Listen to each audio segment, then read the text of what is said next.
Thoughtful banter, sometimes thoughtful, mostly banter, all the memes. Corona. Yo, what is up, guys? Welcome to the Thoughtful Banter podcast. I am your host, HUSSAYN, and my co-host next to me, MAHDI. What's good? And yeah, today we just vibing. As per usual. We've been pumping out these episodes, and we enjoy the feedback that we've been getting from you guys, and the fact that you guys even take the time to watch. Honestly, we have a few super fans. Shout out Justin Mashuf. Yes, sir.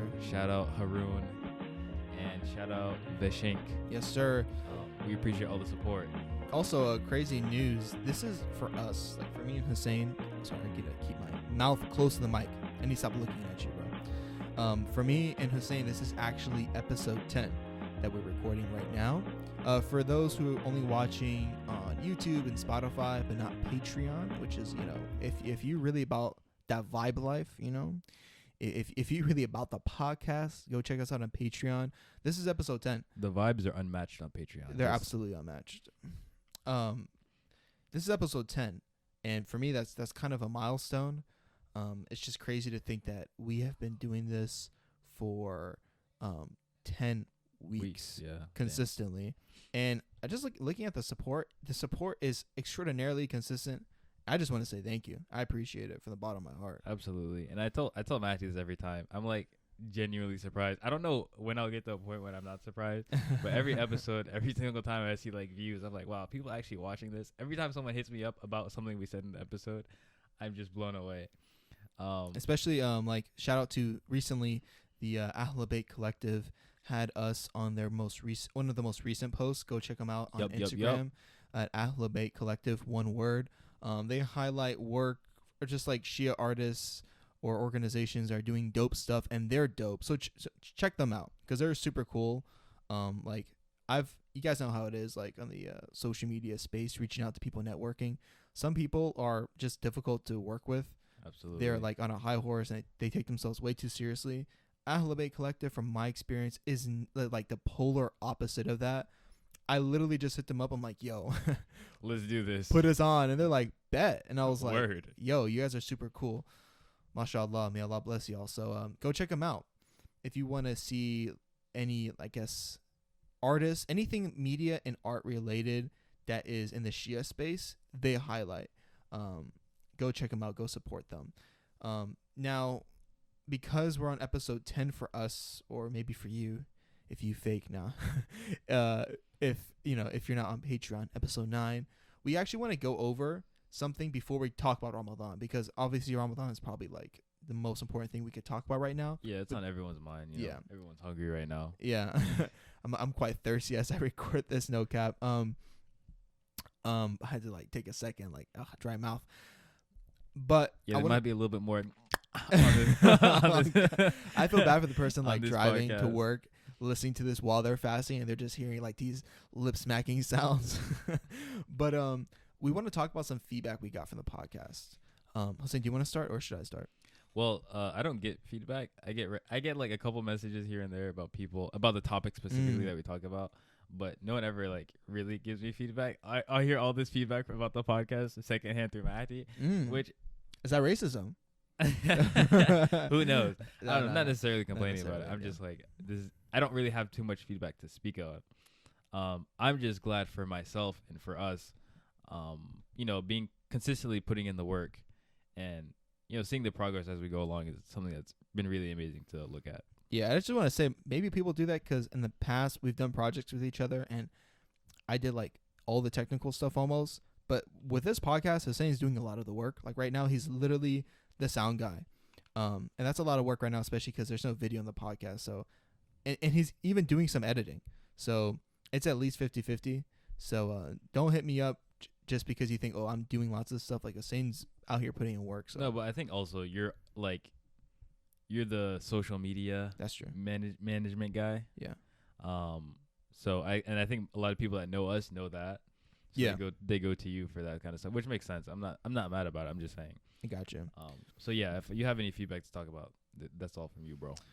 Okay, interesting. So I've got like 99. Honestly, it's like basically all 100% 100% positive feedback. There are constructive criticism points which we have listened to, which were great, which we're actually very grateful for. Like Justin Mashuf hit me up and was like, "Bro, cut the video out." And he said like the most nice, the most polite way to say Iranian way ever. Your video sucks. It was so sleek. It was so like, it was like a compliment sandwich. It was like so tarofi, but I've never like been acquainted with like English tarof to such a high caliber, and he did it in such a polite way. But he was right. He was like, dude, like basically, like the video isn't good enough for how much time it takes us. Like it doesn't add enough value. Yeah. And so far, literally, he's right, because nobody has said, "Hey, bro, where's the video?" Where's the video at? Nobody. And that kind of shows me like, okay, he's right. So shout out to Justin. But we've had some other points here and there. People like, oh, talk about this, talk about that. And I guess if I can summarize the constructive criticisms we've got from other people, they've all been along the lines of, hey, we want you to talk deeper about said subject, or we want you to talk less deep about this thing. And I wanted to clarify, like, what we're trying to do here is kind of complicated, because we're taking subjects that are extremely deep, that need serious. Yeah, they need like dissection. Subjects that people who study for more than like 30 years don't even feel comfortable giving their just raw, candid opinion on. Yeah. We're taking these subjects and we're giving our opinions about them. That's what we're doing. We're giving our opinions and we're talking about them in the open. And there's no way for us to make every single person happy. Yeah, and so basically, like, the thoughtful banter thing is literally what we're trying to do. We're trying to balance the thoughtfulness with the banter, not only because these are kind of difficult subjects to tackle in general, but also because as far as our audience is concerned, people's attention spans are different. If you talk too deeply about one thing, you might capture, 25% of your audience, but then lose the other 75%. So basically finding that balance, and then vice versa, obviously, if you talk too jokily about something, you might lose 75% of your audience or 50% of your audience, whatever. Yeah. So finding that balance where we can get the right amount of participation from both sides, the people who want us to talk more in depth and the people that want us to talk more surface level, that's basically what we're trying to do. It's just... and it's not a perfect science by any means. We cannot make everyone happy, because, again, like, the podcast, like there might be the guy who just wants to listen to a podcast that isn't like haram, like a podcast that just, reminds him about Islam a little bit and lets him vibe. And then there's a guy who's like, bro, like, why are you making a joke on the podcast? Like, bro, I'm not a scholar and I don't plan to ever take myself too seriously. Even if I were a scholar. Like, that's just not who I am. And, to get like, it is what it is. I just want to say, like, again, grateful for the support. I don't mean to sound ungrateful, but I'm just saying, like, we can't do this and make everybody happy. But we're trying to provide value, and inshallah, we can provide some. That's our goal. Basically. If we can just provide some morsel of value for somebody, whether it just be a reminder or something new or just perspective, entertainment even. Like, that's all I care about. Absolutely, yeah. So Ramadan Mubarak.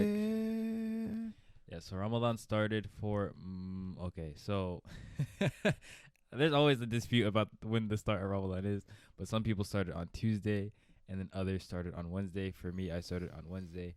So we just wanted to wish everyone a Ramadan Mubarak, a happy Ramadan. I started Monday, bro. Inshallah, this is a I started Monday. You say Tuesday. You're joking, right? I started Monday, bro. Anyways. I did, bro. Maybe you fasted Monday. Ramadan didn't start Monday. I'm about to say it did. I said I started Monday, bro. Okay. That's different. That's funny. But anyways, okay. This is like the beginning of the spiritual season. Like Rajab and Sha'ban, all these days were like spiritual. All those months were spiritual preparation up until this moment.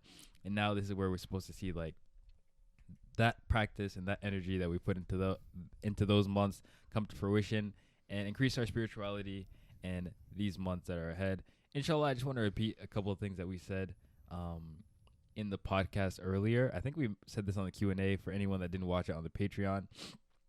Don't get too focused on feeling spiritual. Just doing the things that you're supposed to do, that you know God wants you to do, is being spiritual. So I know sometimes it's like, especially during the Nights of Power, people have an idea that you're supposed to feel a specific way about the a'mal and the things that you're doing. And that's not necessarily always the case. Sometimes you will. Sometimes you'll feel that like spiritual high, for lack of a better term. But don't make that the focus of what you're doing, because that feeling will not be there all the time. And just you doing those actions is you being spiritual regardless. I just wanted to put that little reminder out there. It's crazy you mentioned that, because I was actually I was complaining about that. Actually, I was speaking to my wife, and I was like, dude, like, it's Ramadan and I feel like the same. And I was kind of getting freaked out because I've been looking forward to Ramadan 2021 so much, because in 2020 it didn't even feel like Ramadan at some Yeah, we point. were all inside. And just like you said, like, I mean, I know it's hard. I know we shouldn't, but it's hard not to focus on how we feel, because that Ramadan feeling is so undeniable. I mean, I know people who don't pray consistently, don't practice consistently, but for Ramadan, bro, they are there. Yeah, I mean, that sense of community is just different. Ramadan magic, it just hits different. That, like, the fasting is easier. Like, it's in the air. You know, I feel like for Muslims, Ramadan's like Christmas. Like, you see Christians who are like, you don't have Christmas? I'm like, you don't have Ramadan? You don't starve for 30 days? Maybe. But like, nah, like, Ramadan is the move. Like, I don't care. Like, it's no better feeling. So I was struggling with that the first day. I was not feeling it. I was making, some lazy salats. When you're just like making a salat, but you're not there. Yeah. You're just trying to you're trying your best, but you're just not there. But like you said, like, don't focus on that initial feeling. And I always find for myself, whenever I push through that, at some point I'm gonna get the feeling Exactly. that I'm looking for. It will come. It will come. Yeah. It came like after I had to go to the masjid, and I realized, like, I was just at work. Like, part of that feeling is, like you said earlier just now, the community aspect, right? Like, going to the masjid has a huge impact. Yeah. Praying Jamaat with other people, massive impact. Even if you don't go to the masjid, I find for myself personally, if I pray Salat al-Fajr with my family, the rest of the day feels different. Yeah, absolutely. I don't know how else to say it. It's just facts. Yeah, and I mean, it's just and different. again, we've mentioned this so many times on this podcast. That is probably one of the reasons why, in general, Islam is such a communal religion, because everything becomes easier when you have the support and it's in the air, like you said. If you have your buddy, like, okay, let's get this Juz al-Quran every night, and you otherwise would not have done that. That helps. It's like having a gym buddy. Yeah. You have a gym buddy to work on your goals with. Yeah. That community, that sense of community, there's nothing like it. It slaps different, bro. It slaps different. I don't know how else to say it. And also, I mean, so I was going to go deeper than I was meaning to go. Sorry, continue. No, go. I mean, I was just feels stupid. It feels silly. I mean, Islam as a religion is so community based, and I understand we've lost that to many degrees because we've turned our communities into cultural and race sects, and then within that sects of deen, So it's like you're Somali. So you're Somali. Like, first we have like a group of Somalians, and then is that why do you say Somali? You know no one who's Somali. I just an example because Use there's a lot of Iranian, Somalis bro. in the DMV. Use Somali. I said use Iranian. Okay.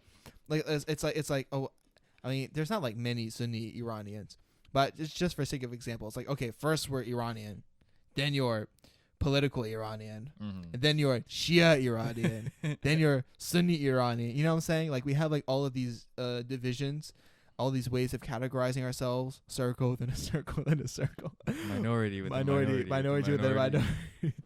But like, that's not how the deen started, and I don't believe that that's how the deen was intended. And one thing I always go back to is, whenever Islam was in its inception, Prophet Muhammad, peace be upon him, initiated this brotherhood contract that men would have with each other, and many times it was done between men who are from different Arab tribes. Yeah, and that was like the biggest division back then. Your tribe, the tribal divisions. Yeah, and these men from different tribes would have these brotherhood contracts, and these contracts were so valid in the eyes of Islam that even apparently, I don't know the source for this, but I've heard it from a scholar. Apparently, that even Imam Hussayn alayhi salam, when he's on the battlefield, and he was gathering the bodies of the slain Shaheed soldiers, one body out there he couldn't get, and he went back to the camp, and he spoke to one of the men at the camp, and that man at the camp he did that Brotherhood contract with the Shaheed on the field still.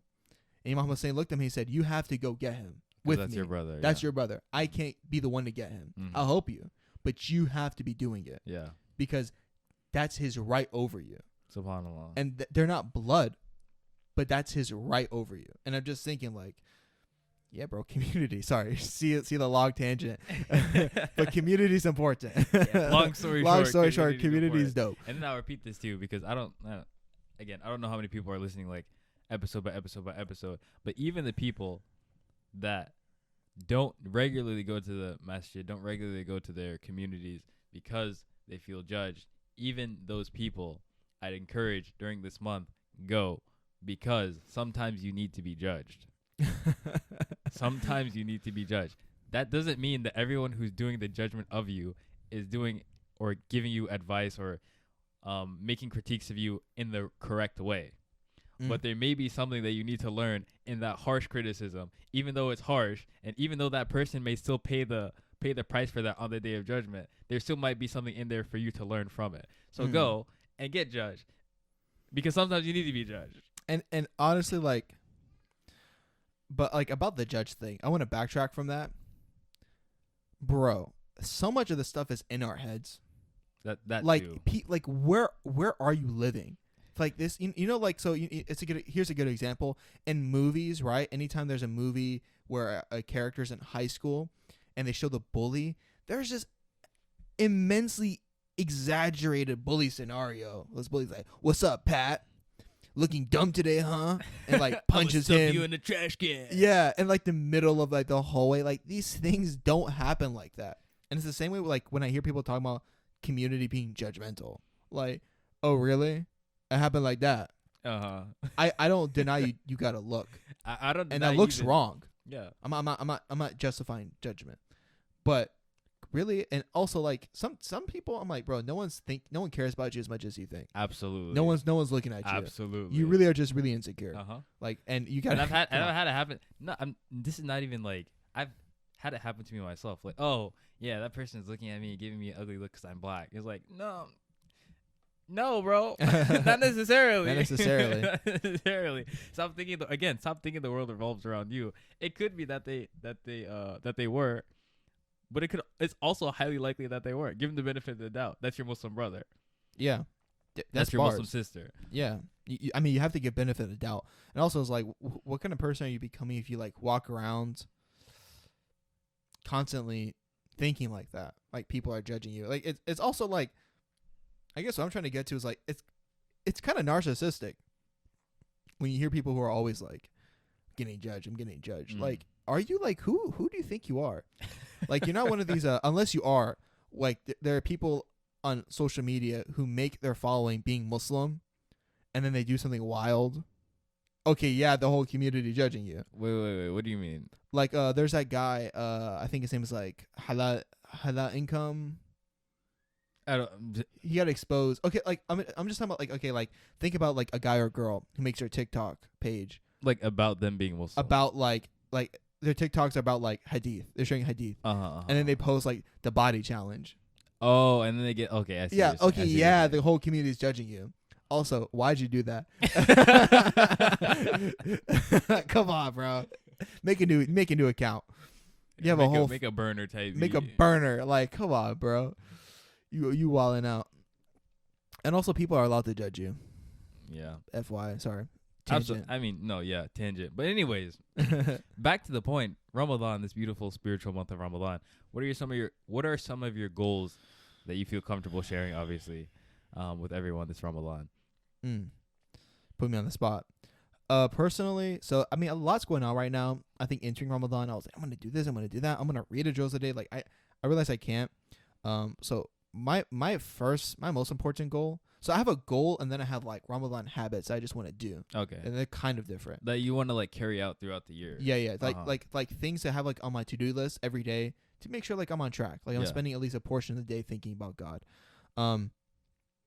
Those things are listening to a juz a day, and listening to a tafsir of a juz a day, and the tafsir I'm listening to is by Ostada Fatima Mekji, Mm-hmm. and I've never She goes hard. yeah, her lectures are I've only heard about them, and I believe up to this point I wasn't aware that she had anything of audio released by her Mhm. because I don't think she was comfortable with that. So this came out and I was like, bet. Like I've never attended a lecture of hers or anything, and her tafsirs are really dope because it's a tafsir of an entire juz in 12 minutes, and it's just Mhm. like a really like holistic, quick and easy tafsir. Yeah. And it's like really, I guess, palatable. It doesn't take like the whole day. So I like to listen to a juz and then her tafsir of the juz. That's just like my Ramadan daily. But my goal for Ramadan, I'm kind of embarrassed to say this, but I'll say it. I want to like completely stop cursing. Mm-hmm.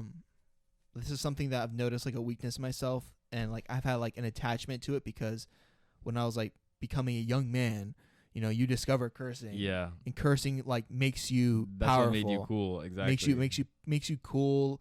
It makes you powerful. It makes people laugh. Like if you just insert a curse word with a joke, it's funnier. Yeah. Like your friends will give you positive reactions. Like, you know, the more wild you amp up things, they're like, oh, like hilarious. That was so funny, bro. That was so funny. This guy's wild. This guy's loco. But yeah, like I was just thinking, like, dude, I gotta stop. This is not. My friend should have hadithed me that like pretty much solidifies that cursing is absolutely abhorrent. Yeah. You have anything else to share before I cut you off and start mine? No, I'm just gonna stop cursing. What about you? So I'll start with the first one you said, which is also one of mine. I probably started the habit of cursing around like 13, 14, and it slowly ramped up, and now I'm just trying to scale it back. And I've been doing a really good job, but there's still some lingering remnants there. No thanks to me. And the one way I always, I guess, or previously, one of the ways I tried to justify it was I was working in EMS, and you know things get stressful, and so cursing was like a lot of the guys, a lot of people at the fire station, all of them like curse, and I just saw it as a form of like stress relief. Now, one, I'm not really doing that anymore, and two, even if I was, I'm not sure how valid that is as an excuse. Religiously. Hey, yo, Rob, I have stress. That's why I drink. So, like you can't. Yeah. So yeah, that's also one of my goals. Just I guess finally stamping that out. Another one is reading a juz of Quran a day. Reading? Yes. How long does that take you? So by myself, probably like 40 minutes, like roughly like wow, you two- religious. 2 to 3 minutes per page, something like that. You math awful. But I've been doing it with my wife. Flex. Get those blessings, Ak. Mashallah. So together probably takes like, so we usually will split it up by like, a juz is roughly like 20 pages. So we usually split it up like 10 pages.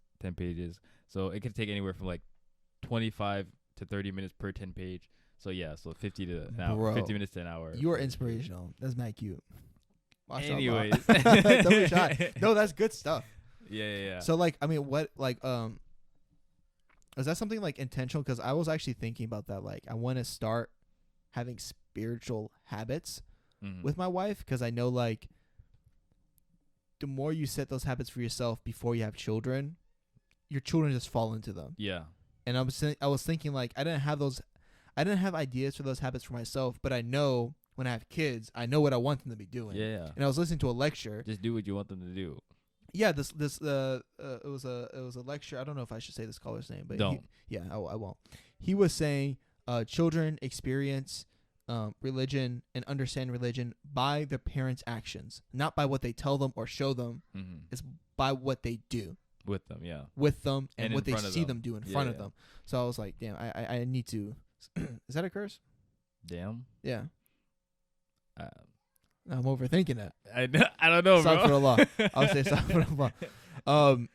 Yeah, I don't have as many create like spiritual habits like that, like reading Quran with your wife, that's a move. Yeah. So I thank you.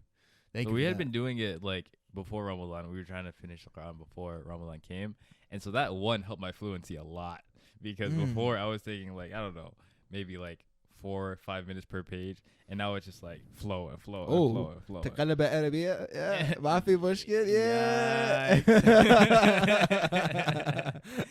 People Anyway, cringing listening. Regularly reading definitely does a lot for that.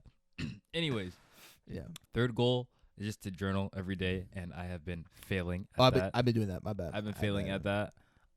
Just because I lost my journal and I don't want to start a new one, so I'm kind of upset. You lost your journal? Yeah, What'd you write in there, bro? Watch out.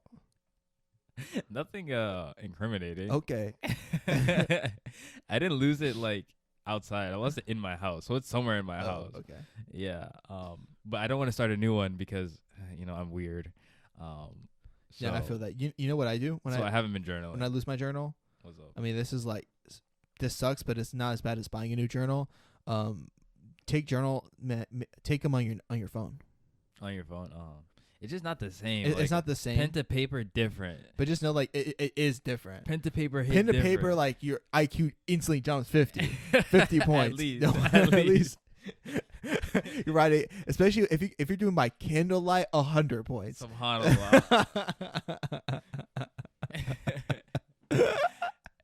And then that's funny. Then besides that, I just have like the same stuff I've always been working on as far as like managing my time between my work, my school, my family, my friends, stuff like that. Flex. And then like community as well, being a part of the community.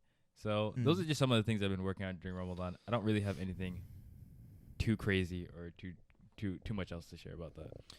This is my first Ramadan where I wasn't able to focus like more than 70% of my attention on Ramadan. I've worked in Ramadan before, but even just working is different. Like other years, I've always been able to have so much of my life taken care of me during Ramadan.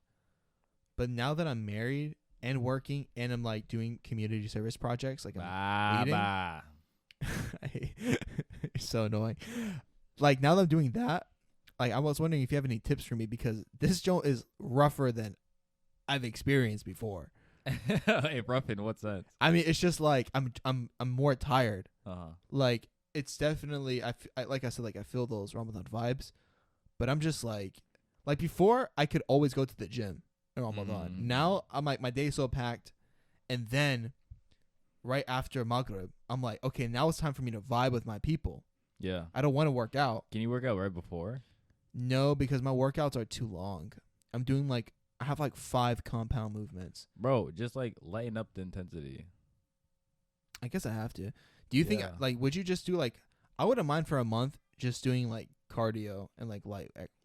I mean, I'll probably lose a lot of muscle. If you're regularly working out, yeah. And I was literally just listening to Mind Pump on the way here. Oh yeah. So this is complete regurgitation. I love Mind Pump. They are the best fitness podcast. None of this is original thought right here. But anyways, this is stolen banter. Exactly. Stolen banter. They got a question from this dude who was living in Saudi Arabia.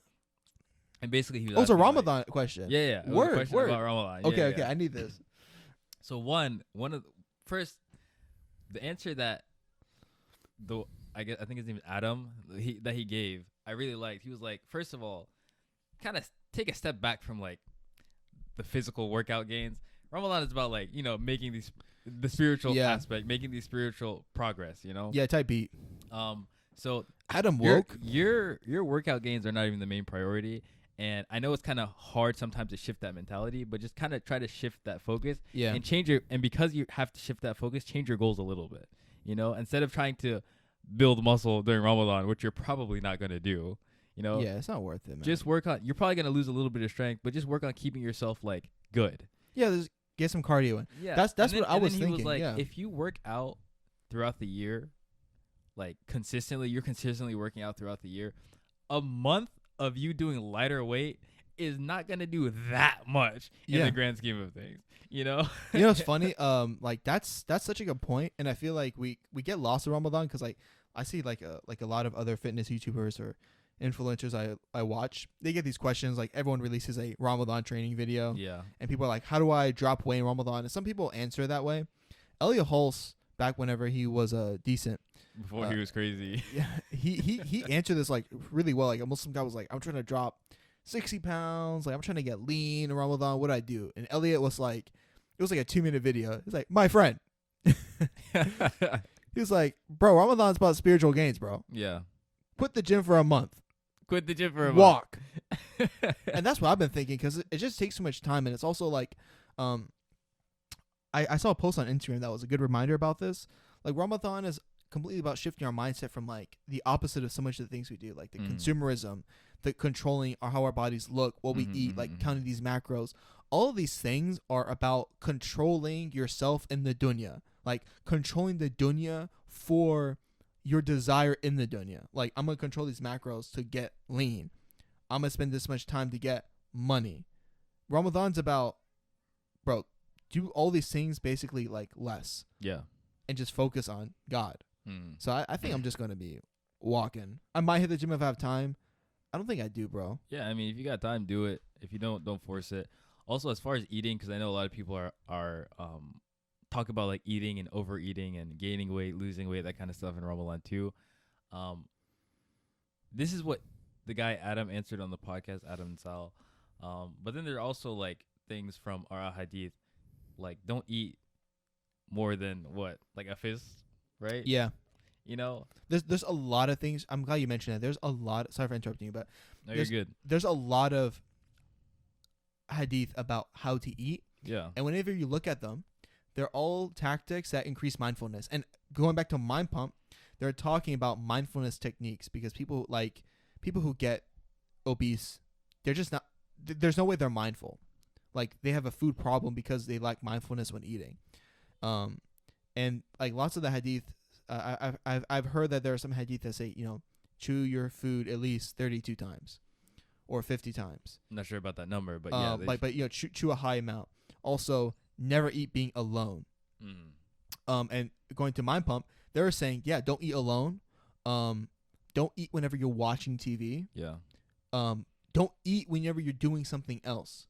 Because whenever you're watching TV or like you're doing something else, you're not mindful of what you're eating. Yeah. Also, like put the fork and spoon down in between bites, because you're already ready for like shoveling more food in your mouth whenever it's up. Yeah. And that's the issue a lot of people have. Basically, they feast during the night. Like even myself, like this past couple of days. Yeah. You eat the meal and then you're like, okay, I'm full, but I could eat more. I gotta make up. Exactly. Yeah. And I still got more room, so let me just fill all that room up. And then just on the topic of I'm gonna change the topic a little bit. Okay. Let's do it. Just on the topic of eating alone. So not just eating alone. In general, being alone is something that's not recommended. Like for extended periods of time, being alone is something that's not recommended in Islam. And I don't know why, but if you notice people who are in solitude for very long periods of time, they oftentimes develop weird habits. Like, wow, that's okay. What do you mean? Like, give me an very example. weird habits. Like they're weirder people. I don't know if you like this is like complete anecdotal. This is not like based on anything I've read. There might be studies, there might be stuff on this. I have no idea. But the people I know that spend a lot of time by themselves are just weird. I mean, it makes sense. Are just weird. I have a theory already, but what do you think? And what I'm thinking goes back to this whole communal thing. Yikes. This man is just sniping me throughout my whole entire conversation. But anyways, it goes back to the communal thing that we were talking about. When you have no one to check you, you just do your weird stuff and you have no reason to stop. You have no incentive. You have no motive to stop. I've experienced that myself through quarantine. I'm just acting weirder and weirder. Yeah. And it's like when you're with your boys or when you're in front of people, someone would be like, hey, yo, cut that out. That's weird, bro. Give an example. I mean, is it something you can't share? Yeah. No. No. Oh, I want to know so badly now. I mean, we are social animals, and we're meant to be with each other as humans. You know, like we're made.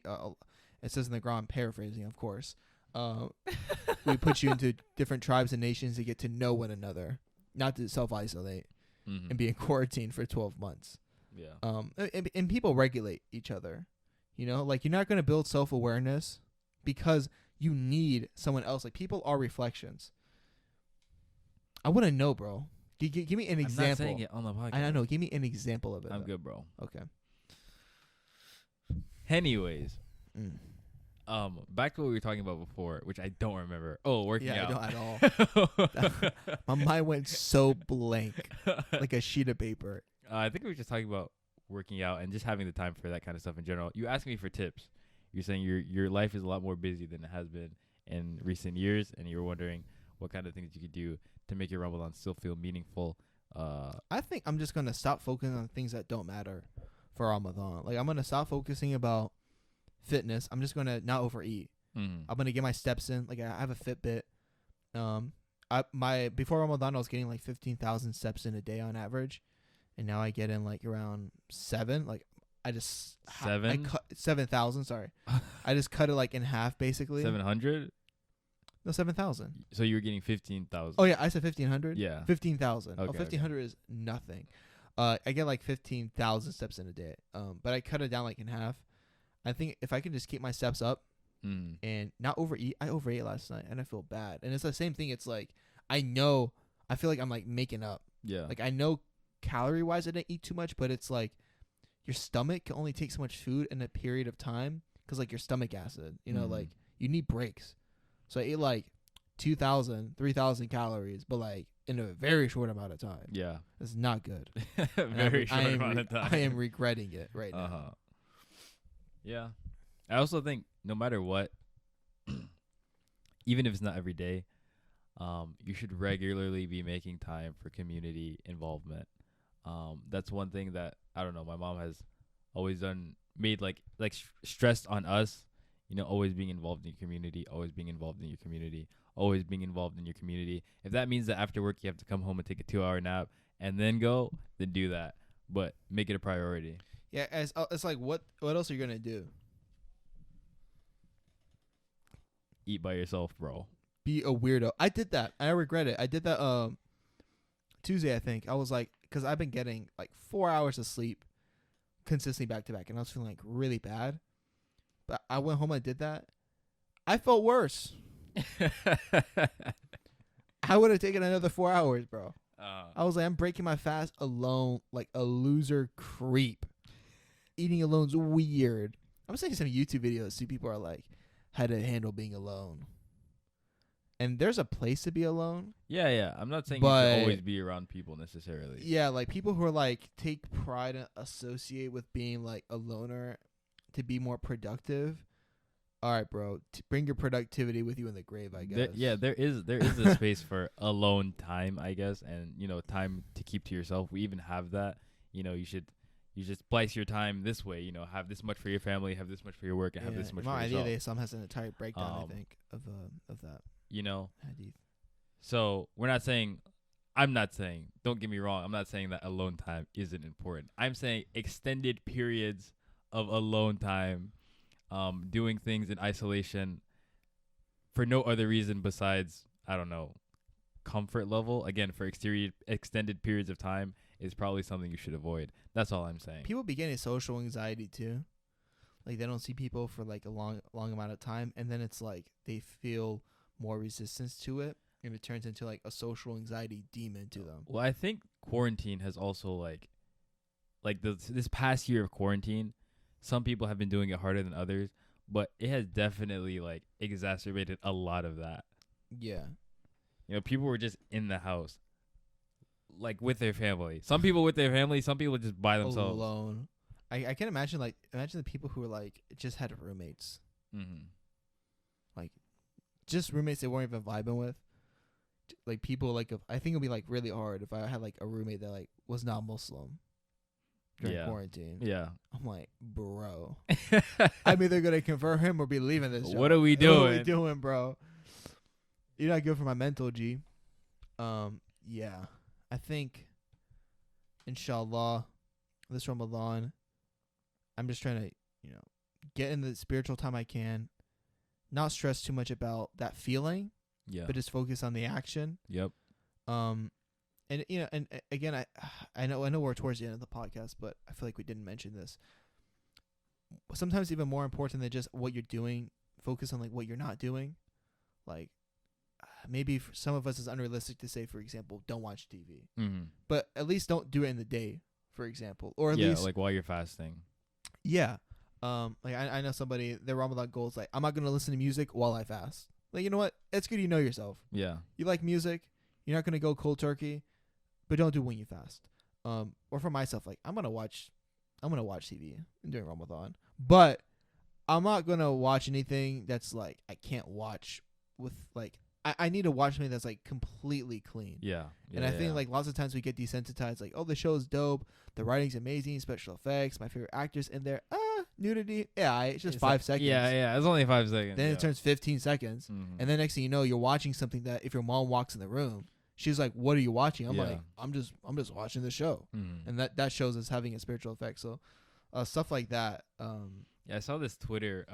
Someone posted on their Twitter. It was a screenshot of like their music trends.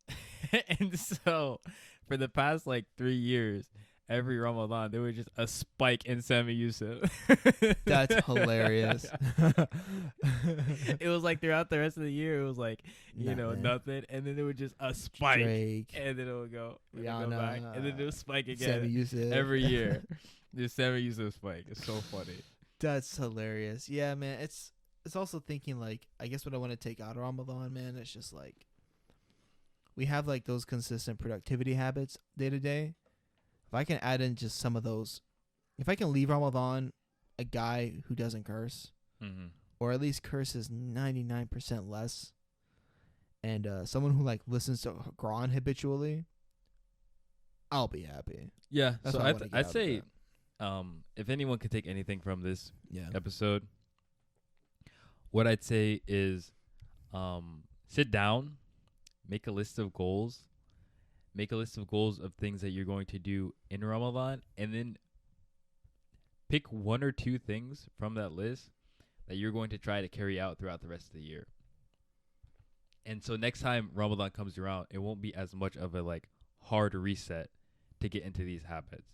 It'll just be natural by then. And then keep doing that same thing every year, and you'll see improvement. It's inevitable. It's like Thanos. I'm inevitable. How was that? That wasn't good. That was okay. I think you could do it better. Nah. I am inevitable. Anyways, I think that'll do it for this podcast today. Thank you guys so much for listening. Usually I am not the outro man, but I'm going to try and do my best. Because you cutting me off my Thanos impression. You shutting me down, that's why. Yeah. Foolish say. Hope you guys enjoyed this podcast. Hope you guys were able to take something away from it. Don't forget to check us Inshallah. out on the Patreon, though, because we're making fire content there. And there is exclusive content. Sorry for cutting you off, Hussein. Hussein's looking kind of triggered. But I just want to mention that we have a dope episode where we discuss married life, adapting. Yeah. Adapting to being married. So if you want to get some keys from married men now, if you want some of that knowledge, check us out on patreon.com /thoughtful banter. And the episode is free, by the way. I should have mentioned that at first. It's free. You definitely should have. But anyways, thank you guys so much for listening. Inshallah, Ramadan Mubarak to everyone. Thoughtful banter. Sometimes thoughtful, mostly banter. All the memes.